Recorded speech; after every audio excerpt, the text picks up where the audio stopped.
दोस्तों 2024 के लोकसभा चुनाव में किसको कितनी सीटें मिली है और किस राज्य में किसको कितनी सीटें मिली है उसका यहाँ पर हम विवरण के अनुसार बताएंगे।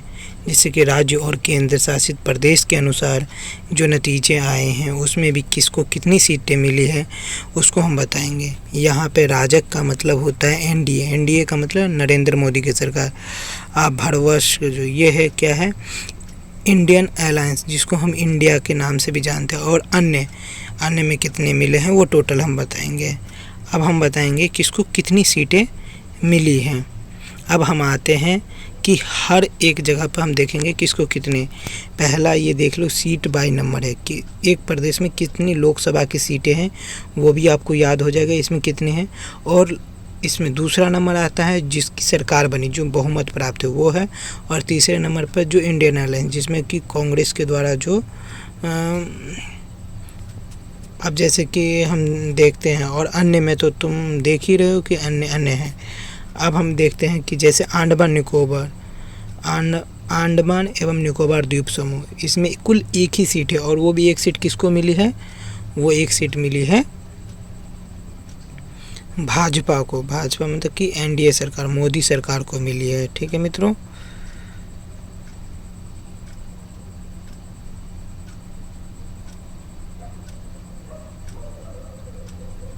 ठीक है मित्रों, एक सीट उसको मिली है।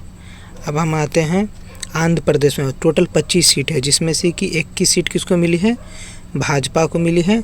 और 4 सीटें किसको मिली है, अन्य को मिली है। इसमें कांग्रेस को या इंडियन अलायंस को एक भी सीट नहीं मिली। और अरुणाचल प्रदेश में टोटल 2 सीट है, 2 सीट किसको मिली है, भाजपा को मिली है। असम में कितनी सीटें हैं दोस्तों, असम में टोटल 14 सीटें हैं, जिसमें से 11 इसको मिली और 3 सीटें कांग्रेस को मिली है। मतलब जो इसका जो मतलब कि इंडियन अलायंस का जो उसमें मिली है।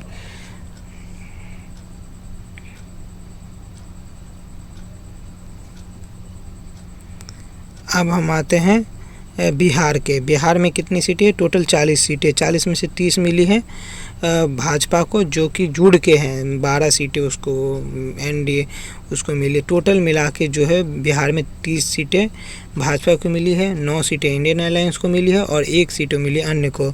चंडीगढ़ में 1 ही सीट है और वो भी 1 सीट किसको मिली है, इंडियन अलायंस को, मतलब कि कांग्रेस के पार्टी को। छत्तीसगढ़ में 11 सीटें हैं, जिसमें से कि भाजपा मोदी सरकार को 10 को और कांग्रेस पार्टी को 1 सीट मिली है। दादरा एवं नागर हवेली एवं दमन एवं दीप में 2 सीट है टोटल। 2 सीट में से 1 सीट किसको मिली है, वो मिली है भाजपा को, 1 अन्य को गई है। राष्ट्रीय राजधानी दिल्ली में 7 सीट है लोकसभा के और सातों के सातों सीट किसको मिली है, इंडियन अलायंस को मिली है। मित्रों इसको याद ही कर लेना। गोवा में 2 सीट है, 2 में से 1 सीट भाजपा, 1 सीट कांग्रेस को। गुजरात में टोटल 26 सीट है, जिसमें कि 25 मोदी सरकार को मतलब कि भाजपा को, 1 कांग्रेस को मिली है। हरियाणा में टोटल 10 सीटें हैं, 10 में से 5 सीट किसको मिली है, भाजपा को और 5 सीटें मिली है इंडियन अलायंस को। और हिमाचल प्रदेश में 4 सीटें, चारों में से चारों हिमाचल प्रदेश में भाजपा को मिली है। इसमें से 1 कंगना रनावत वाला भी सीट है। अब जम्मू एंड कश्मीर 5 सीट है, 5 के 5 में से 2 उसको मिली है भाजपा को, 2 कांग्रेस को और 1 अन्य को मिली है। झारखंड में 14 में से 9 सीट मिली है और 9 भाजपा को और 5 किसको मिली है, 5 मिली है कांग्रेस सरकार को।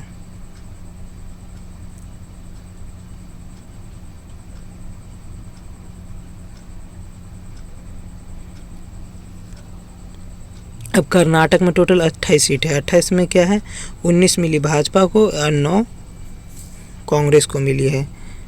केरल में कितनी है, केरल में टोटल 20 सीट है, 20 में से किसको कितने, 20 में से 1 मिली है भाजपा को, 19 कांग्रेस को मिली है। लद्दाख में 1 सीट और वो भी अन्य को गया है, ना बीजेपी को आया ना ही कांग्रेस को आया।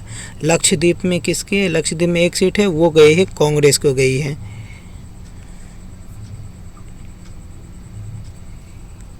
मध्य प्रदेश में टोटल 29 सीट है, 29 की 29 सीट ले गई है भाजपा। महाराष्ट्र में 48 सीट है, जिसमें कि 17 सीट भाजपा, 30 सीट कांग्रेस और एक अन्य को मिला है।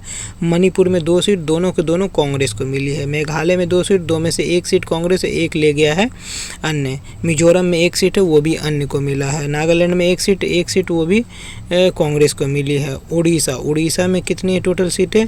उड़ीसा में टोटल है 24 सीटें, 24 में से 20 मिली है, 20 मिली है कांग्रेस को, 20 मिली है भाजपा को और 1 मिला है कांग्रेस को। 3 का पता नहीं भाई क्या हुआ, देखना पड़ेगा, देख के मैं बता दूंगा। कमेंट बॉक्स में अगर किसी को कुछ पता हो तो बताइएगा ज़रूर। अब पुडुचेरी में क्या हुआ? पुडुचेरी में 1 सीट 1 कांग्रेस को मिली है। पंजाब में 13 सीट है, 13 में से 10 कांग्रेस को और 3 अन्य को, लेकिन बीजेपी को 1 भी सीट नहीं मिली। राजस्थान में 14 सीट मिली है बीजेपी को, 11 कांग्रेस को मिली। सिक्किम में 1 सीट और वो भी अन्य को मिली है।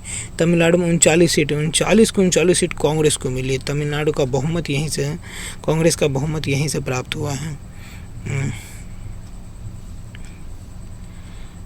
और तेलंगाना में 17 सीट है, 17 में से 8 इसको भाजपा को, 8 कांग्रेस को, 1 अन्य को मिला है। त्रिपुरा में टोटल 2 सीट है, 2 में से 2 सीट कांग्रेस को मिला है। उत्तर प्रदेश में 80 सीट में से 36 सीट बीजेपी की सरकार को बना है और 43 सीट बना है जो कि कांग्रेस को, और 1 सीट मिला है अन्य को। उत्तराखंड में है 5 सीट, 5 का 5 किसको मिले? बीजेपी का। पश्चिम बंगाल 42 सीट में से 12 सीट बीजेपी और 30 मिला है टीएमसी, मतलब कि कांग्रेस के साथ जो मिलके है वो। और ये उत्तर प्रदेश में अखिलेश के साथ मिलके हैं, ठीक है। अब टोटल कुल 543 सीट है, जिसमें से 292 बीजेपी को एनडीए सरकार को मिला है और 234 इंडियन अलायंस को और 17 सीट अन्य। मित्रों यही है, अगर आपको ये अच्छी लगी हो तो आप ज़रूर चैनल को सब्सक्राइब करें और अन्य लोगों को भी भेजें, जिससे कि उसको आसानी हो, इस चीज़ का ज्ञान हो।